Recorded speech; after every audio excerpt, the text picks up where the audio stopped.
magkasama kami ni Boss lang. Dito tayo sa ngayon, Borong, Bataan. Saan yun? Bataan! Lugar ba yun? Oo.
Yan mga ka-travel, pagpasok nyo dito sa loob, kailangan nyo munang magbayad ng entrance dyan. Tsaka hindi pwedeng magtagal yung sasakyan nyo.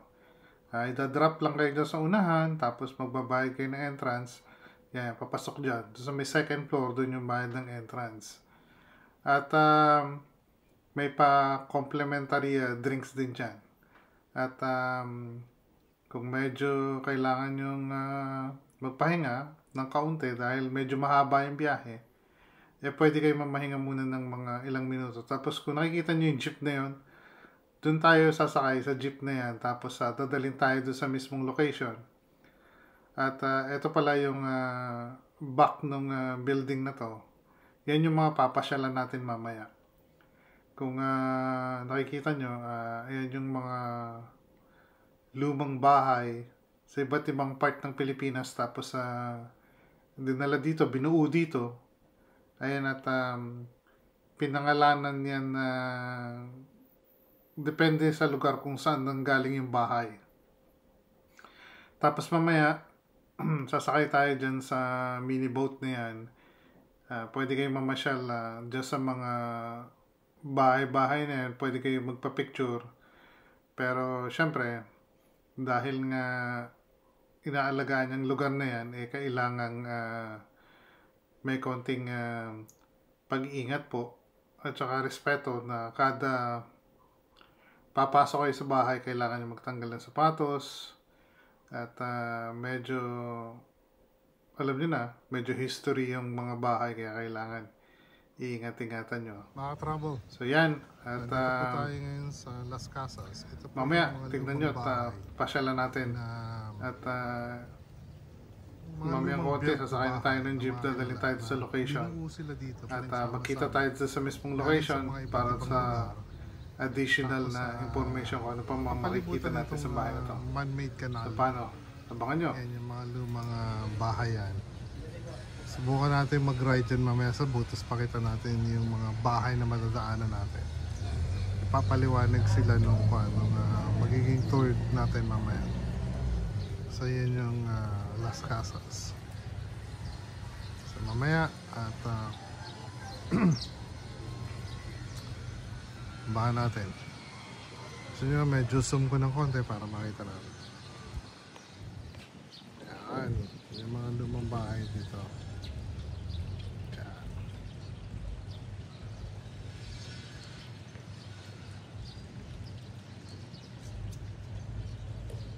Las Casas. Dito yan sa Bagak, Bataan.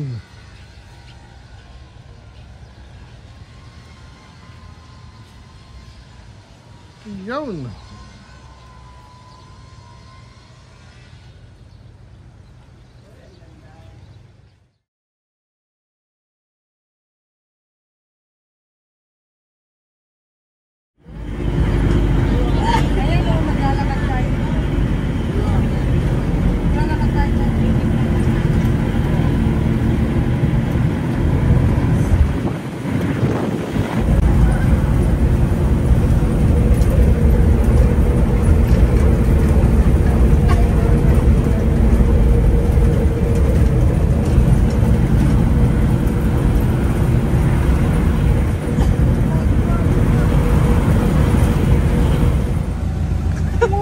Guys,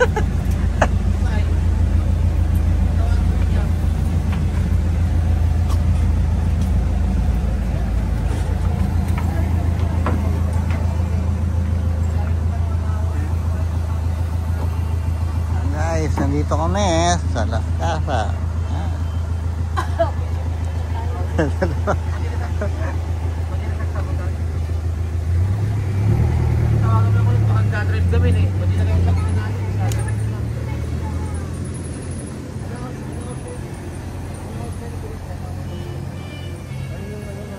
Diba kasi dito to, may dito naman at 10:30. Mukhang may banda pa ron ah. Ayun yung Wow, yan guys. Victoria sila.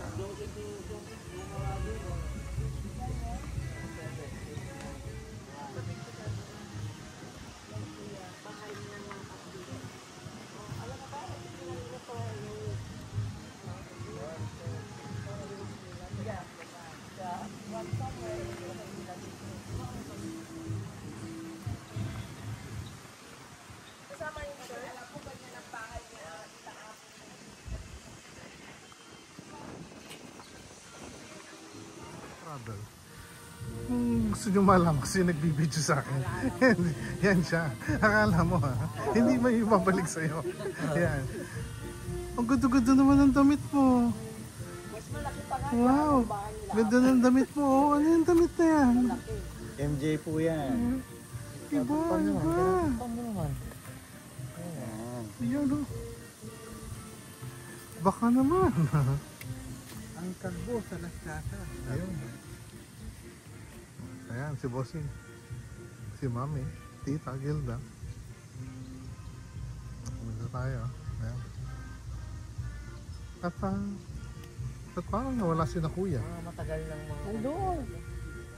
Pampalanga Bataan is the replica of the St. Joseph Cathedral. So here in Las Casas po, we call it Santuario de San Jose. It is that the one living in the house are either dad or person.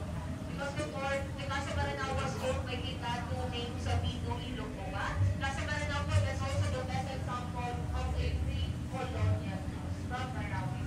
Now, for the house naman po over there, ito that's our Casa Baliwag Uno from Baliwag, Bulacan. So the Casa Baliwag Uno, because originally the freedom is unfortunately garments as they were on Chennai. But after a year of the death of his first wife, Captain Fernando remarried to her second wife. The name of the second wife was Angeles.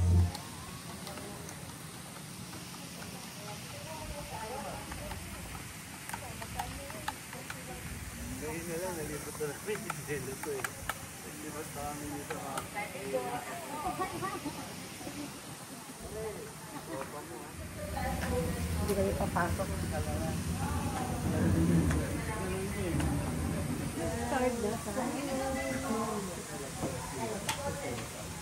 ganyan ang trabaho ng mga So the area where we are right now, so the reason why this is designed like this, because this area used to be the garage. Ayan mga ka-travel. Ito yung mga sasakyan ng sinauna na ang tanging may karapatan lang gumamit ay yung may mga nakakaangat-angat sa buhay o yung mga kilalang tao. Yan po yung mga sasakyan ng sinauna at ika nga yung mga gobernador o yung mga kilalang tao lang ang may karapatang sumakay dyan sa sasakyan na yan. Yan mga travel, tingnan nyo. At napakaganda ng lugar na to. Tapos balikan natin ulit tong sasakyan na to. Ayan po yung kumbaga yun yung mga modern car dati nung panahong kahapon. May magpipiling dito na na pag-aari niya yung mga sasakyan na yan. Piling gobernador. Tingnan nyo, ayan o. Yun o. Sino ba yan? Sino ba yan nagpipiling na gobernador dyan? Nakahawak pa sa sasakyan o. Nakakabit labi pa. Sa'yo ba yan? Sa kanila. Sa kanila ba? Yan na. Travel, dahil pagod na si Mrs. Pinatawa ko muna ng kaunti dito. Yan. Sanhi po yan ng init ng araw.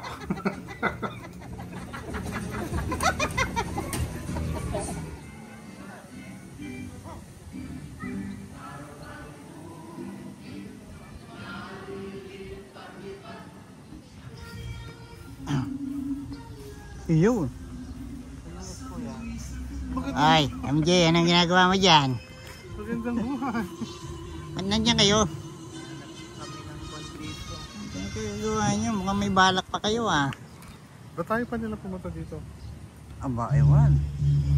Lagi mo na para hindi na sila bababa. Ah, nagliliwaliw itong taong ito. Asan ang syota mo? Binalik ko na sa nanay niya. Matigas ang ulo. Ito na vlog.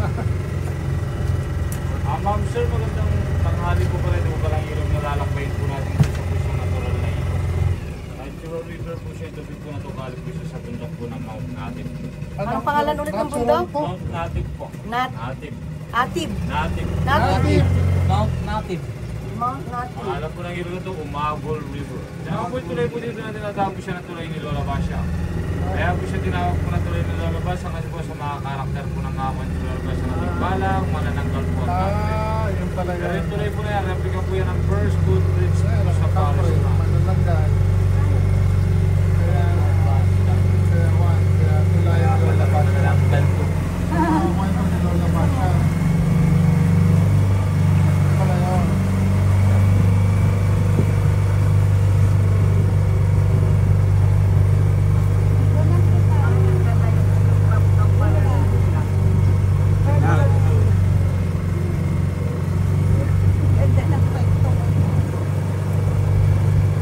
Ano yung dapat sa likod?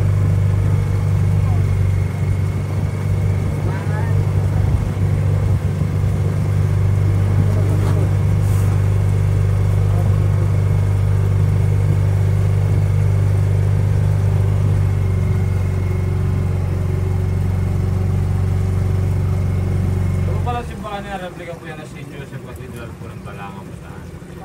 Tawag po sa simbahan ng Santuario de San Jose.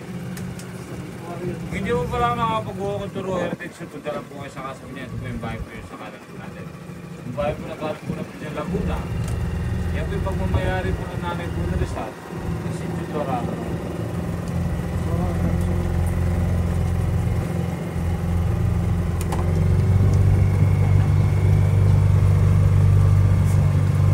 Oh?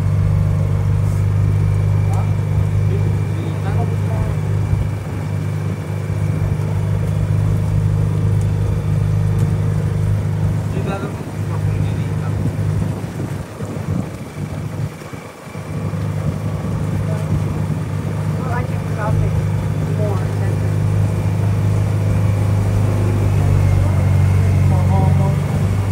Antay mo na lang. Yan po pala dalawang kubo na galing po sila ng Marawi, Mindanao. Yan po yung tinatawag po dito ng Casamaranao. Pagmamayari daw po siya ng Datu o Sultan.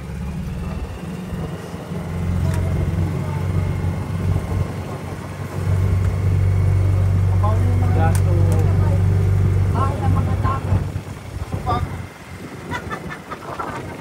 Sabi niya, kawawa ng baka. Kabayo yun.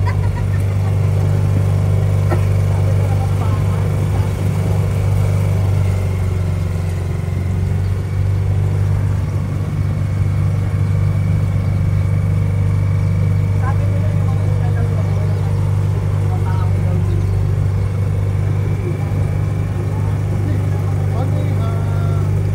Floating river.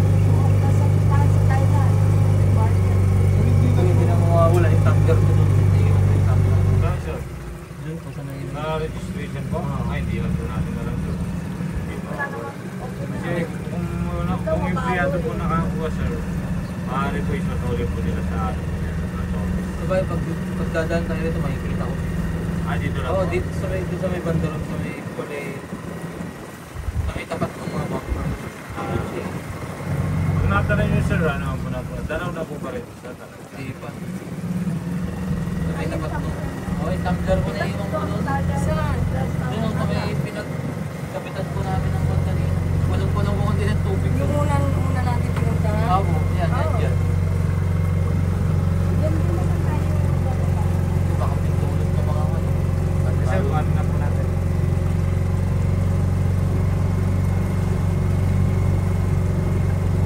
Yung po pala po yung bahay na yung pinaka-registration po pala dito sa Las Casas. Yan po bahay na yan, galing po siya ng New Manila, Quezon City. Galing eh.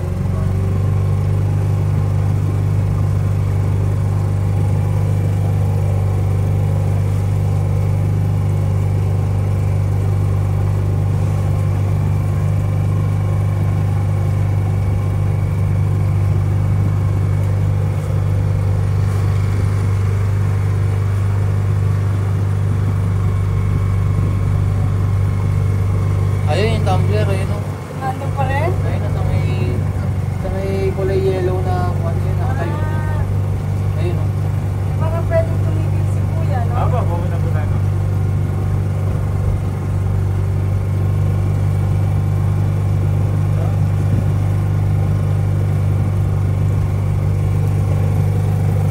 Mamaya mo yata dito.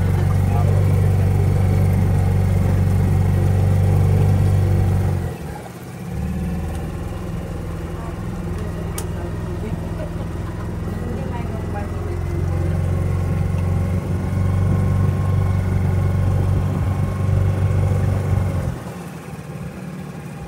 So, fresh water to, fresh water.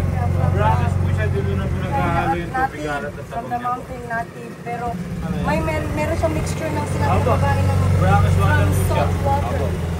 Aba. Fresh water from mountain po, salt water from West Philippines po. Hindi naman ako sa mga sinasabi. Sabi alabang. Aba, tubig po na ito, Alat tubig, alat at and tabang. Tabang. Kaya tinatawag siya na alabang. Oo. Okay na, alabang. Alabang po. Ay, kaya mo mag-swim ka na. Ay, may isda, oh. Bakit may isa din ha? Make a mistake.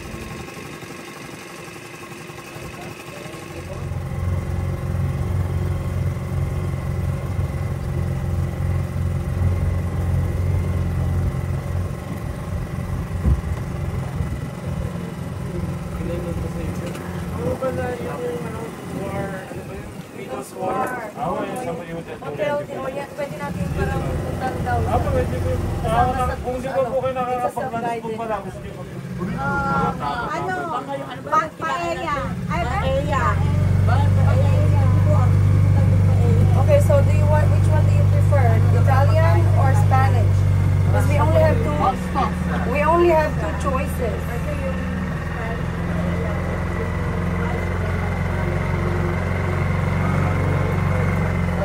Grupo ng bayo po sa kanan po natin na ito, galing po yan ng Mayhay, Laguna.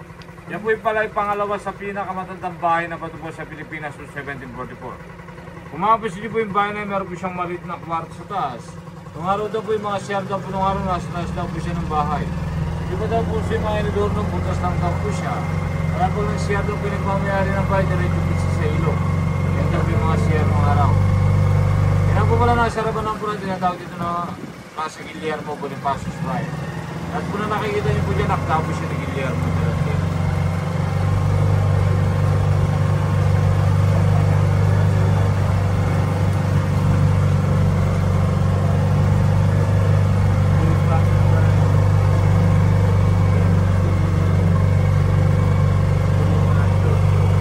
Doon po na nasa kanan po natin mga simbolo po sila na nangiisda. Mapapansin niyo po may mga isda po sila sa gitna. Oo, hinihila nila. Hinihila po nila. Nagbihila po sila ng lambat niya. Yung palang bayo po sa kanan po natin, galing po yan ng Pasay Puti po malabo.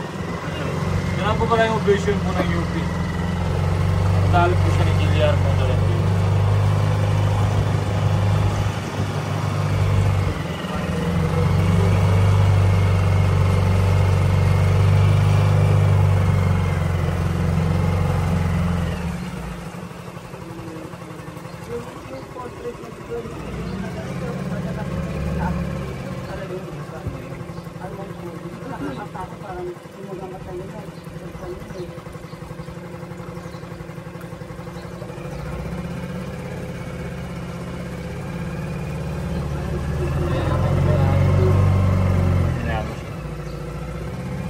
Zero.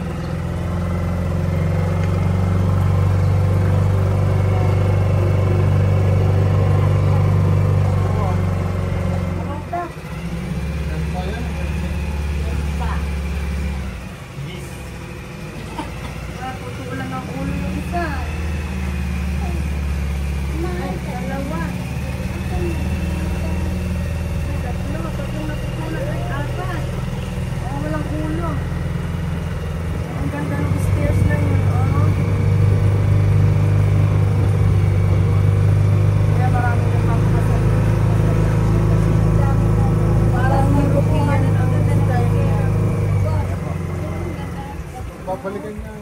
babalik po tayo dyan, dadaan po na mamaya. Ano po, dadalhin ko lang po muna kayo sa West Philippines Sea. Para maparang nyo na po yung Zambales. Makabilin na rin nila yung bahay ni Magsaysay. Ano yung bigaan?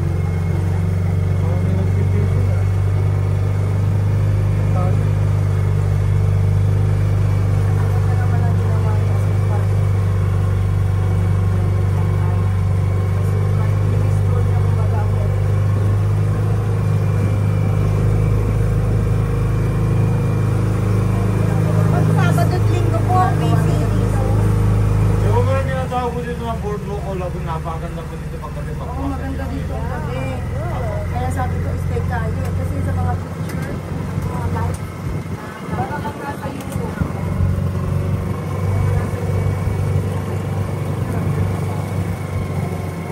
Yan po tuloy na yan, replica na po pala ng John Street. Dito sa Manila.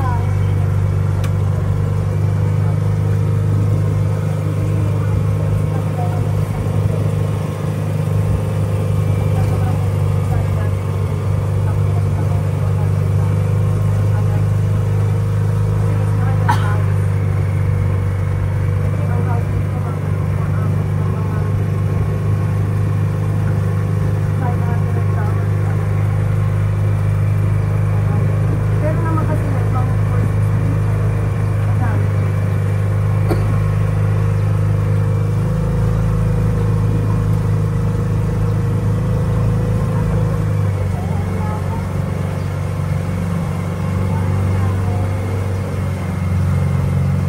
Yung mga mga ginagamit po namin ng pagdagat, may mga yate po rito, street boat, rubber boat po, tsaka usi. Ito yung mga nilalabas po namin sa dagat. Ito yung kanan po niyan, palabas na po yan ng West Philippines yan, bukas po yung kanan po niyan.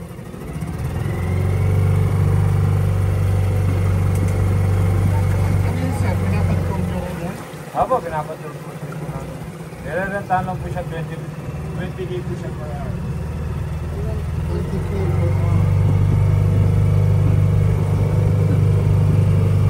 Yan po pala tuloy na yan, may mga makabasi di ba, mga tayo sa mga safety po yan. Yan po yung mga simbolo po ng kalayaan po ng Pilipinas. Kaya tinatawag po siya dito Pagintingan Bridge o Kalayaan.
mga card po.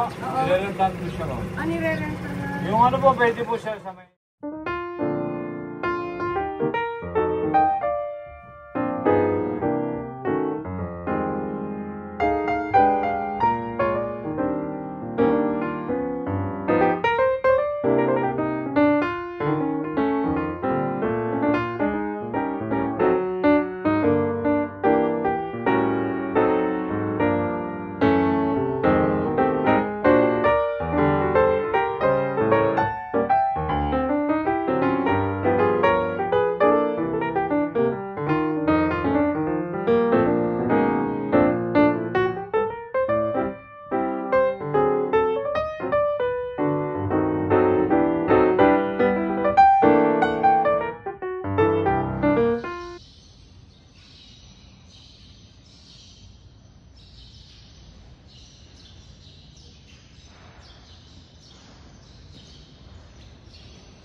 Magandang buhay mga ka-travel hanggang sa muli!